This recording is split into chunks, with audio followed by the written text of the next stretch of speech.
Psaume au verset 13e. Yeah. Oh, chapitre 13e. Psaume, chapitre 13.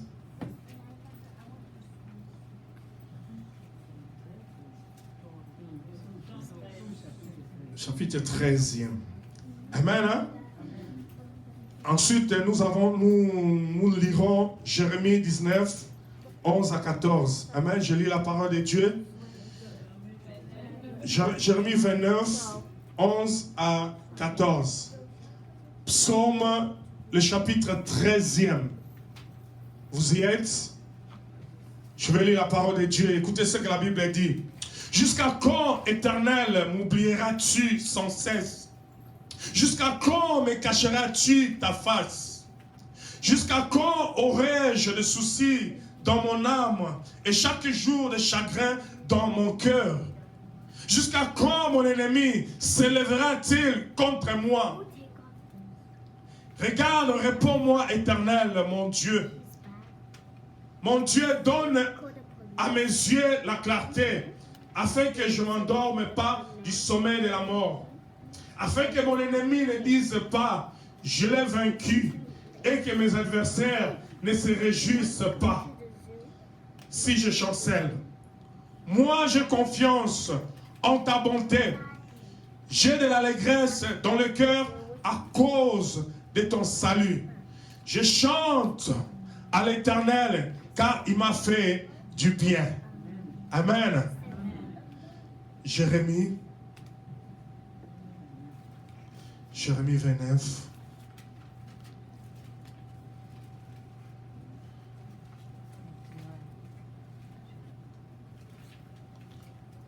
Jérémie 29. Jérémie.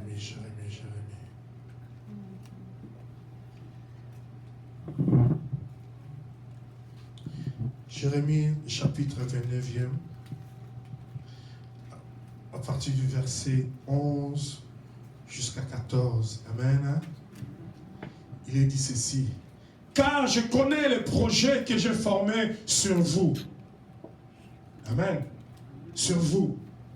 Dit l'Éternel, projet de paix et non de malheur, afin de vous donner un avenir et de l'espérance. Vous m'invoquerez et vous partirez. Vous me prierez et je vous exaucerai. Vous me chercherez et vous me trouverez. Si vous me cherchez de tout votre cœur. Je me laisserai trouver par vous, dit l'Éternel, et je ramènerai vos captifs. Je vous rassemblerai de toutes les nations et de tous les lieux où je vous ai chassés, dit l'Éternel. Et je vous ramènerai dans le lieu d'où je vous ai fait aller en captivité. Amen. Laissons nos têtes. Seigneur, merci encore une fois de plus pour ces dimanches. Ces dimanches où tu nous as réunis, Yahweh, autour de ton nom, Seigneur. Oui, nous sommes réunis ici, Seigneur, pas autour d'un homme, mais autour de ton nom, Yahweh. Merci, Seigneur, pour cela. Merci, Seigneur. Je sais, ce matin, tu veux encore nous parler et tu veux faire du bien à quelqu'un. Au travers de ta parole, Dieu, je m'abandonne, Seigneur, entre tes mains. Et j'abandonne, Seigneur, ce peuple entre tes mains. Laisse que ton esprit, Seigneur, puisse parler. Ton esprit de sagesse, ton esprit d'amour puisse parler, Seigneur, ce matin. Dans le nom de Jésus, Yahweh, donne-moi la force de parler de ta part. Au nom de Jésus, notre Seigneur. Amen. Amen. Amen. Jusqu'à quand, c'est le thème.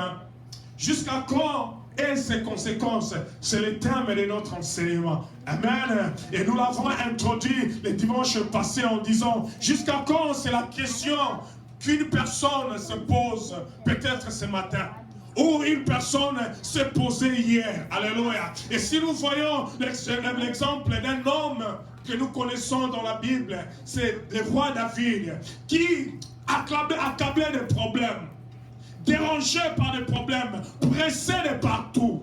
Il n'avait pas de repos. Il était même fatigué. Mais cet homme-ci a pris l'initiative de chercher Dieu. Amen. Alléluia. Dans tes problèmes, bien-aimés, cherche l'Éternel. Quand ça ne va pas dans ta vie, cherche l'Éternel. Amen. Confie-toi en l'Éternel quand ça ne va pas. Cherche, vas-y, toque à sa porte. L'Éternel va ouvrir. Alléluia. Et cet homme aussi était accablé de problèmes. Quand je parle de problèmes, il y a problème et problème. Mais cet homme, il avait des problèmes. Amen. Il avait des problèmes. Des problèmes qui... Tu ne sais même plus par où commencer. Et tu regardes à gauche, à droite. Tu dis non, les secours ne peuvent venir que de l'Éternel. Et laisse-moi aller les chercher. Et cet homme est parti chercher Dieu. Et il entre dans un moment d'intimité avec Dieu. Et il commence à parler, à poser des questions à Dieu. Jusqu'à quand? Jusqu'à quand ma situation sera-t-elle toujours comme ça? Jusqu'à quand ma vie n'aura toujours pas de sens? Jusqu'à quand les ennemis diront entre eux, se diront entre eux, oh voilà, nous l'avons vaincu, voilà, il est rejeté, voilà, l'Éternel n'est plus avec lui. Jusqu'à quand, Seigneur oh Dieu, je serai toujours si faible comme ça? Jusqu'à quand, Yahweh? Amen. Jusqu'à quand? Jusqu'à quand ma maladie durera-t-elle? Amen. Jusqu'à quand mon mariage ne marchera-t-il pas? Jusqu'à quand? Jusqu'à quand mes enfants ne réussiront-ils pas? Jusqu'à quand, Seigneur? Jusqu'à quand mes enfants seront toujours les derniers? Jusqu'à quand? Amen. Es-tu une source trompeuse pour moi? Alléluia. Oh, est-ce que quelqu'un se pose des questions ce matin? Alléluia. Quelqu'un se pose ce genre de questions. Non, ces questions, on se les pose quand ça ne va pas. Amen. Quand ça ne va pas vraiment, c'est alors qu'on se pose ces questions. Alléluia. Ces questions, lorsqu'on les pose, on n'a pas l'air de blaguer. On n'a pas l'air de se réjouir. Alléluia. C'est des questions qui sortent après un moment de tristesse, une tristesse qui crée comme une révolte en nous. Amen. Et lorsqu'on se révolte contre une situation, on pose pareille question. Amen. Et cet homme était révolté. Oui, on doit se révolter des fois quand des choses semblent ne pas marcher, comme le Seigneur avait dit. Amen. Parce que le Seigneur n'est pas une source trompeuse pour nous. Alors les choses doivent s'aligner comme lui, il avait dit. Amen. Mais des fois aussi, nous voulons que les choses s'alignent comme nous le souhaitons. Mais la volonté de Dieu, c'est que ça prenne un peu de temps. Amen. Ça prenne un peu de temps et surtout lorsque notre calendrier ne coïncide pas toujours avec celui de Dieu. Et il y a des moments comme ça, on se sent impatient. Amen. Mais les questions pareilles ici, ce n'est même pas une question d'impatience. Amen. C'est vraiment que ça n'allait pas. Ça n'allait pas et ça a pris du temps. Ça a pris beaucoup de temps que cet homme s'est révolté. Je dis que par cet enseignement, j'aimerais que quelqu'un se sente révolté. Amen. Que quelqu'un se réveille. Vous savez, des fois on est comme dans un sommeil. Des fois, on est comme j'aime le dire en lingala, on est comme dans l'équilibre. Et les choses passent comme ça, le temps passe, les choses ne marchent pas, mais comme la vie est toujours là, donc on croit que ça va. Amen. Et on est toujours là, on demeure dans ce équilibre-là. Et aussi, le temps passe. Mais il y a des moments où nous devons nous réveiller. Amen.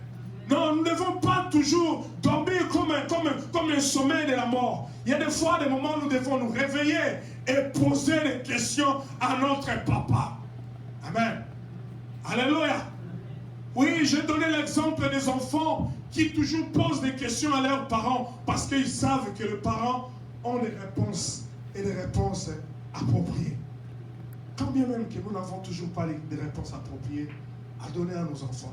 Mais les enfants, un enfant, lorsqu'il se présente devant un parent pour poser une question, il sait que papa connaît la réponse. Amen. C'est cette assurance-là que j'aimerais, nous aussi, nous puissions nous approcher de notre Dieu, parce qu'il est notre papa. et lui poser des questions au sujet de nos vies. Amen. Et le papa humain, s'ils savent deux fois donner des réponses correctes aux enfants, a fortiori notre Dieu. Amen. Lui, il a toujours les réponses. Et les réponses, c'est sûr. Papa humain peut se tromper. Il peut être limité. Le mari peut se tromper. Il peut être limité. La femme peut se tromper. Elle peut être limitée. Mais notre Dieu, alléluia. J'avais dit la fois passée, le dimanche passé, toute question que tu peux amener devant Dieu, le Seigneur a une réponse. Amen. Et je vais dire, annoncer à quelqu'un ce matin que dans les questions que tu te poses là, je sais qu'il y a beaucoup de gens qui posent ces questions ce matin. Je vais t'annoncer que le Seigneur a des réponses. Le Seigneur a des réponses sûres et certaines. Alléluia. Et quand David entre dans la présence de Dieu pour lui poser des questions au sujet des problèmes de sa vie, il ne voyait pas clair dans sa vie. Il était pourchassé par là, pourchassé par-ci. Il ne savait pas, mais il y a comme une contrariété entre ce que toi, Dieu, tu m'avais dit et ce que je suis en train de vivre maintenant. Mais qu'est-ce qui ne va pas? Amen. Il arrive dans nos vies aussi une contrariété. La contradiction totale par rapport à ce que les promesses de Dieu qui reposent sur toi. Les promesses de Dieu que tu as reçues. Et la réalité de ta vie. Alléluia. Quand tu regardes les promesses de Dieu et quand tu regardes ta vie, la réalité est tout autre. Alléluia. La réalité est tout autre. Mais l'enfant de Dieu, je veux dire, ne te sont pas désarmés dans pareille situation. Amen. Ne te sois pas désarmé ou ne t'accepte pas vaincu par le diable. Amen. Oui, parce que le diable viendra réellement te convaincre, oui, c'est fini. Amen. Hein? C'est fini. Ça, c'est les promesses que tu as là, ce sont des promesses bidons. Rien ne va s'accomplir. Regarde comment tu es. Regarde dans quel état tu te trouves. Regarde comment tu es tombé. Tu es tombé trop bas. Regarde. Ça ne va pas aller. Amen. Je vais te dire, ne désarme pas. Amen. La Bible appelle le diable qui? Le menteur. Amen. Le diable est un menteur qui vient te dire les choses contraires à ce que tu connais de Dieu, à ce que Dieu t'a dit. Et toi, enfant de Dieu, ne prête pas l'oreille à cela. Toi, présente-toi devant ton Dieu. Amen. Présente-toi devant lui, dis, papa, j'aimerais te parler. Tu le fais asseoir là. J'avais dit que l'enfant qui vient poliment devant son père pour lui parler, le père va lui dire, oui, assis-toi, et on va parler. Et commencer à poser des questions au père. Papa, jusqu'à quand? Jusqu'à quand ce célibat durera-t-il? Jusqu'à quand cette stérilité? Jusqu'à quand cette maladie? Jusqu'à quand ce chômage, Seigneur? Jusqu'à quand, Seigneur, oh Dieu? Je serai toujours comme ça. Jusqu'à quand, Seigneur, n'aurai-je pas de respect, Seigneur, de la part des hommes? Jusqu'à quand, Seigneur, on me minimisera, Seigneur? Jusqu'à quand je serai toujours importuné? Jusqu'à quand? Amen. Et quand tu poses pareille question à Dieu, c'est alors que le Seigneur connaîtra que tu deviens intelligent. Amen. Oui. Le Seigneur connaîtra que tu deviens intelligent parce que tu réclames ton droit, tu réclames ton dû. Alléluia. Amen. Hein? Et pour réclamer ce qui t'est dû, tu dois en être conscient. Tu dois d'abord connaître que non, ça c'est ce qu'il me faut. Ça c'est ce qui doit me revenir. Amen. Et lorsque tu connais cela, et tu connais cela comment? Par ton Dieu. Amen. Hein? Et lorsque tu connais cela, et que ça traîne, eh bien, va auprès de celui-là. La Bible dit, celui qui a fait la promesse est juste et fidèle pour l'accomplir. Amen. Il est juste et fidèle pour accomplir toutes les promesses qu'il t'a faites. Alors ne te sens pas désarmé. Tu n'es pas dépourvu. Tu as un Père. Amen. tu as un père. Mais écoutez la réponse du père. Il dit, oh mon fils, ma fille, tu ne te lamentes pas. Moi, ton père, je connais le projet que j'ai formé pour toi. Amen. Amen. Non, notre Dieu, c'est un boulatoul. Amen. Amen. Il dit, je connais. Amen. C'est pas n'importe qui va taper la poitrine comme ça et dire que moi, je connais, non? Amen. Mais notre Dieu peut se taper la poitrine et dire que je connais effectivement les projets que j'ai formés pour toi. Amen. Comme j'avais dit la fois passée, tout parent ici a un projet pour ses enfants. Conçoit des projets pour les enfants. Et si tu poses à un parent ici des projets qu'il a sur tel enfant, il va te donner ça et dans tous les détails. Amen. C'est ainsi notre Dieu. Il a toujours des réponses à nos problèmes parce qu'il a des projets. Il dit, je connais les projets que j'ai formés sur vous. Amen. Mais pourquoi te lamentes-tu? Pourquoi marches-tu tête baissée? Pourquoi pleures-tu à longueur de nuit, à longueur de journée? Tu es en train de pleurer. Pourquoi? Moi, l'Éternel, je connais les projets que j'ai formés pour vous.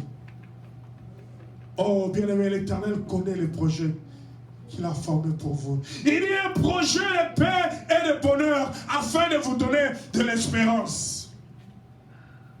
Un projet de paix, c'est-à-dire la paix dans ton ménage, la paix dans ton travail, la paix dans ton foyer, la paix partout dans tes études, la paix. Amen. C'est-à-dire quand il y a la paix dans tous les domaines de ta vie, ça veut dire que tout est en train de réussir. Ça veut dire qu'il n'y a pas d'échec. Amen. Ça veut dire que toi, tu ne connaîtras pas d'échec. Tout est en train de réussir. Amen. Ça, c'est le projet de paix que l'Éternel amène.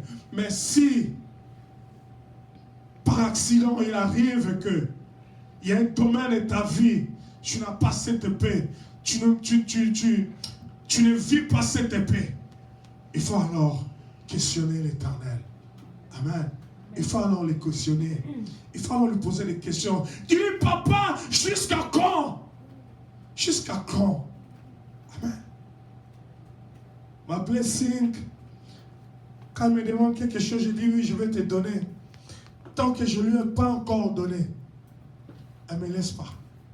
Elle va me poser cette même question en longueur de journée. Amen. Plusieurs fois. Jusqu'à ce que je vais réaliser la chose là. Alléluia. C'est ainsi que nous devons faire avec notre papa, notre Dieu. La Bible dit, réveille la mémoire de l'Éternel. Amen. Réveille la mémoire de Dieu sur ton problème. Parce que ton problème a duré. Il y a des fois, tu es dans l'équilibre et tu continues à rester dans l'équilibre. Mais les gens avancent. Les choses avancent. Amen. J'aime quand les anglophones disent que time is now on my side. Amen. Amen. Le temps n'est pas toujours de ton côté. Parce que le temps passe. Alléluia. Et à force de demeurer dans l'équilibre, tu vas rater toutes les bonnes choses que Dieu avait. Et pourtant, ces choses sont peut-être là dans l'histoire pour toi.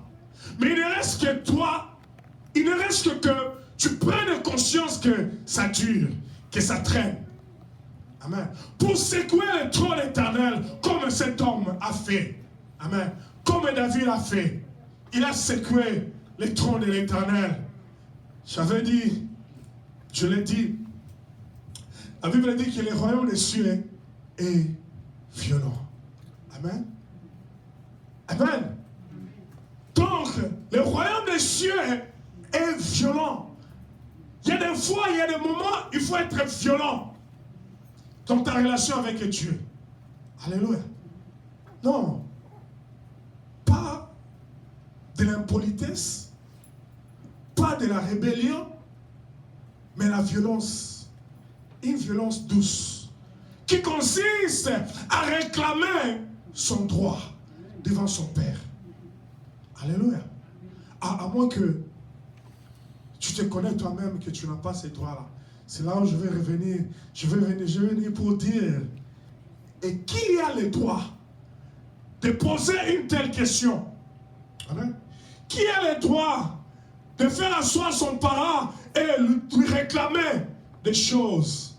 N'est-ce pas seulement un enfant qui est obéissant, un enfant qui accomplit ce que le parent lui demande, un enfant têtu, impoli, n'osera même pas s'approcher devant les parents et dire, mais jusqu'à quand, papa, tu me donneras-tu pas cette chose que tu avais promise? Il ne viendra pas. Amen. Pourquoi? Parce qu'il connaît qu'il n'est pas prêt à cette réclamation. Amen. Es-tu prêt à te présenter devant Dieu et réclamer ceci? Réclamer ton droit. La Bible dit que le péché ferme la bouche. Si tu sais que tu n'es pas bien, tu n'es pas propre devant Dieu, tu n'oseras pas ouvrir ta bouche et réclamer comme ça. La personne qui peut réclamer des choses pareilles, c'est quelqu'un qui se connaît, qui se sait bien propre. Amen. C'est pas n'importe qui peut se présenter devant l'Éternel et commencer à réclamer son droit. Lisons avec moi Josué.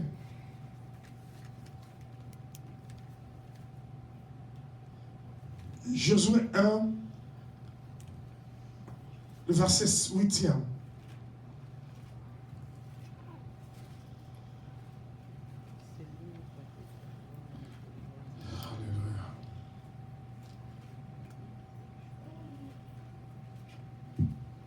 Josué 1,8, il a dit ceci, que ce livre de la loi ne s'éloigne point de ta bouche.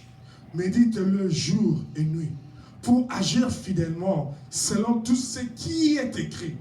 Car c'est alors que tu auras du succès dans tes entreprises. C'est alors que tu réussiras. Alléluia. Amen.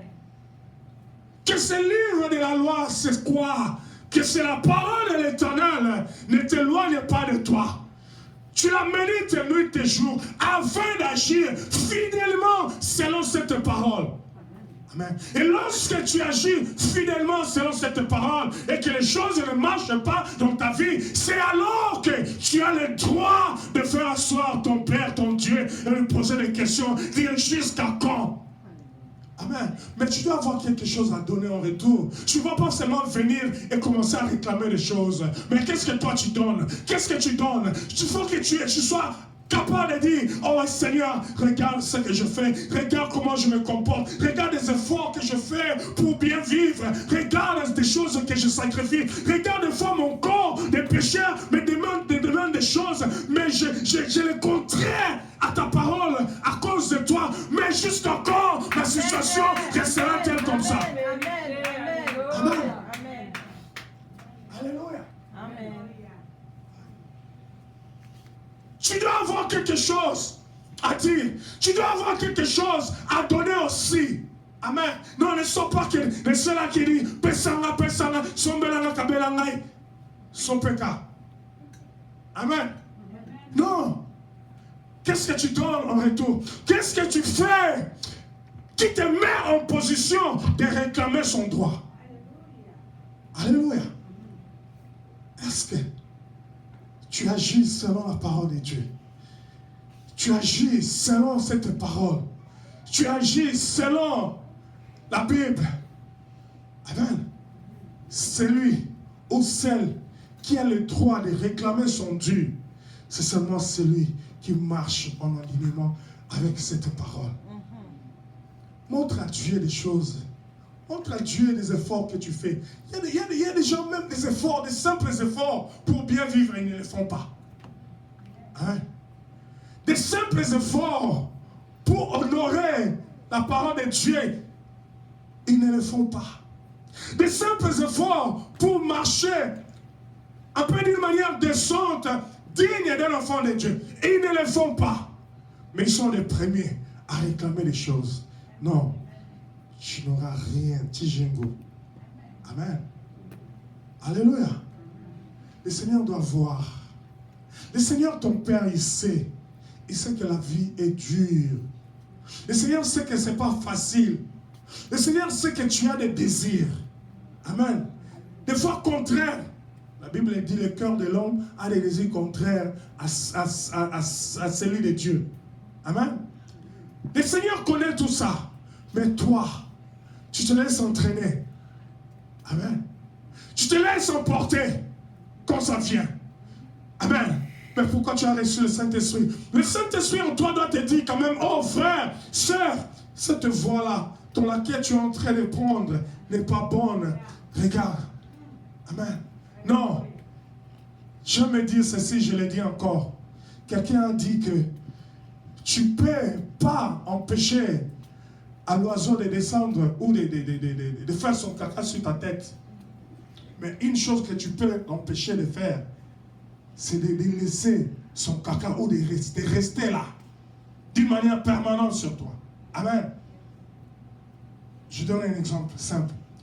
Un Zindi qui fait son voyage,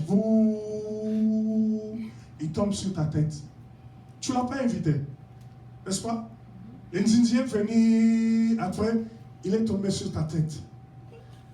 Mais tu as le droit, tu as le droit de laisser le Nzinzi là demeurer sur ta tête ou de le chasser.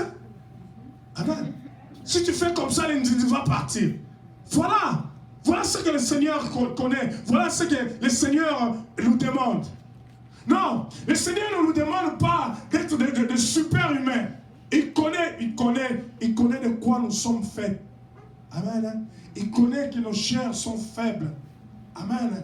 Mais le Seigneur attend voir de nous des efforts que nous fournissons pour nous éloigner du mal. Amen.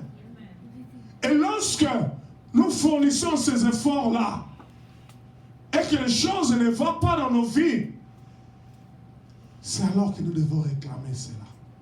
C'est alors que nous devons réclamer. Si lui dit, Seigneur, j'ai droit à ceci. Avant que tu dises que tu as droit, tu sais que tu as déjà arrangé. Tu sais que c'est livre de la loi. La Bible, c'est notre loi. Amen. La Bible, c'est notre loi. Avant de venir réclamer comme ça, tu sais déjà que ce livre de la loi est en toi et que tu agis fidèlement. Amen. Et lorsque tu agis fidèlement, la Bible dit, la conséquence c'est que tu auras du succès, tu réussiras. Et quand tu seras devant ton Père pour réclamer cela, ton Père sera même content et il va te répondre. Oui, pour te dire, mon fils, je connais les projets que j'ai pour toi. J'ai de bons projets pour toi. Ne te lamente pas, ne te dérange pas. Alléluia. Accorde juste un peu de temps, tu verras, ça va s'accomplir. Amen. Parce que tu es préparé. Parce que tu as en toi la parole de Dieu. Et tu marches selon cette parole. Non, tu ne te laisses pas conduire selon tes désirs mondains. Mais tu te laisses conduire selon la parole de l'Éternel. Et ça, tu es la personne la mieux indiquée pour se tenir devant l'Éternel, pour lui rendre des comptes. Dire, Seigneur Dieu, ça traîne. Papa, ça traîne, je veux ça, ça, ça, ça, ça. Des enfants désobéissants n'ont jamais eu de cadeau de la part des parents. Amen. Dis-moi, un enfant impoli. Il y a des enfants impolis, hein, vous savez. Amen. Il y a des familles qui ont des enfants impolis. Et ces enfants-là, un papa conscient que ces enfants sont impolis, ils manquent même leurs parents. Il ne va pas donner des cadeaux à pareil enfant. Parce que si tu donnes des cadeaux à pareil enfant, au pareil enfant, ça veut dire que tu encourages ce qu'il fait. Tu es d'accord avec ce qu'il fait. Amen. Parce que c'est pourquoi tu es en train de le couronner. Non, on ne peut pas couronner le mal. On ne peut pas couronner un impoli. Amen. Par contre, un enfant qui marche selon tout ce que ses parents lui demandent de faire, cet enfant-là est d'abord aimé. Amen. Et le résultat conséquent de cet amour, c'est que cet enfant aura des cadeaux. C'est comme ça. Dieu nous connaît. Dieu connaît chacun de nous. Amen. Amen. Dieu connaît chacun de nous. Alléluia. Il n'y a personne ici que Dieu ne connaît pas. Dieu nous connaît et il connaît aussi nos actions. Il connaît nos petites coopérations. Dieu connaît. Nos petits business de Moulili. Dieu connaît. Amen. Là où on dit non, ton monde en a été. Dieu connaît. Dieu connaît. Mais Dieu n'est pas bête. Alléluia. Et voilà pourquoi tu ne te présenteras pas devant Dieu et réclamer des choses dont tu n'es pas digne. Amen. Il faut être digne. Alléluia. Il faut être digne de la grâce de l'Éternel. Amen. Il faut être digne. Parce que lui, il est un Père d'amour. Il veut voir en toi cette volonté de marcher selon sa parole. Cette volonté de bien vivre selon sa parole. Cette volonté d'arrêter des petits business dans le coin. D'arrêter des petits business de secrets. Où tu te dis que non, personne ne me verra ici. Non, Dieu veut voir cette volonté en toi. Quelles sont les choses que tu as déjà abandonnées pour la cause de Dieu? Amen. Quelles sont les choses que tu t'es dit non, je ne le fais pas. J'arrête là parce que je vais obéir à Dieu, je vais être correct devant Dieu. Quelles sont ces choses? Est-ce que tu peux les citer? Amen. Quand tu commenceras à citer ces choses-là, tu seras aussi capable de citer les bénédictions de l'Éternel. Amen. Quand tu seras capable de citer ces choses-là, les bénédictions de l'Éternel ne seront plus à compter parce qu'ils seront tellement nombreuses. Amen. Parce que Dieu prendra soin de t'arroser. Amen. De t'arroser. Tu sacrifies les choses pour lui. Lui, il t'ajoute. Il t'ajoute les bénédictions. Il t'ajoute. Il t'ajoute. C'est comme ça. Ne viens pas seulement devant Dieu dire jusqu'à quand alors que tu es une pourriture. Amen. Et s'il te répond alors, est-ce que toi aussi vraiment, si Dieu commence à te dire toi aussi, c'est dangereux. Amen. Si tu te dis toi aussi, est-ce que toi aussi tu as l'audace de venir réclamer des choses? Vous parlez en banque, bien aimé. Amen. Hein? Non, que Dieu ne te dise pas toi aussi. Amen. Hein? Amen. Amen. Amen. Faisons des efforts pour bien vivre selon la parole de Dieu. Amen. Marchons selon cette parole, c'est alors que nous réussirons. C'est alors que nous nous placerons dans la position de réclamer les choses. C'est alors que nous nous placerons dans la position de dire, mais jusqu'à quand l'Éternel? Jusqu'à quand je n'aurai pas ça? Jusqu'à quand je ne toucherai pas ça? Jusqu'à quand je ne verrai pas ceci? Jusqu'à quand? Jusqu'à quand? C'est alors que nous serons vraiment dignes de poser pareille question à Dieu. Et lorsque tu poses pareille question, la réponse sera une réponse d'amour. Amen. De la part d'un père responsable qui te dira, je connais mon fils, je connais ma fille, je connais les projets que j'ai formés pour toi. Je connais. Alléluia. Je connais. Oui, le Seigneur connaît. Le Seigneur connaît. Je vais dire à quelqu'un ce matin qui se pose des questions au sujet de sa vie. Je vais lui dire que le Seigneur connaît. Il dit qu'il connaît ton problème. Il dit qu'il connaît le projet qu'il a pour toi. Pour ces problèmes qui traînent, le Seigneur dit il connaît d'où et comment la solution viendra. Le Seigneur connaît. Amen. Seulement, continue à demeurer dans sa parole. Que ce livre de la loi ne s'éloigne pas de toi. Tu la médites nuit et jour. C'est alors que tu réussiras dans tes entreprises. C'est alors que tu auras des succès. Lèvons-nous.